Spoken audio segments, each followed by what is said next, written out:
demandent du concret et aujourd'hui, ce qu'on leur offre, c'est une méthodologie hyper opérationnelle. Donc c'est étape 1, étape 2, étape 3. Pour des organismes qui ne savent pas du tout comment prendre le sujet de l'égalité entre les femmes et les hommes, et ben là, ils ont un plan d'action écrit. Il suffit de suivre la méthodologie et ils arriveront à mettre des choses en place.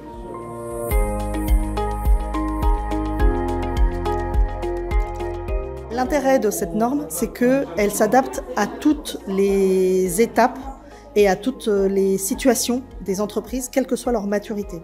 C'est-à-dire on peut n'avoir rien fait sur le sujet et avoir une méthodologie pour démarrer de rien, de zéro, ou on peut être déjà suffisamment avancé ou avoir déjà mis en place des plans d'action et y trouver dans cette norme des points pratiques et pragmatiques pour aller plus loin et pour progresser.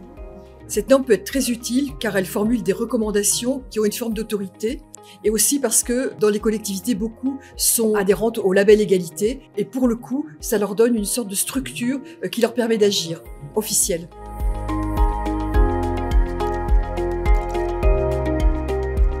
La publication de cette norme ISO au niveau international, 3 ans après le lancement des travaux, c'est une initiative qui s'inscrit en pleine cohérence avec notre diplomatie féministe. Souvent, la question de la diplomatie féministe est vue sous son angle politique. Là, pour le coup, il y a une incarnation économique et professionnelle.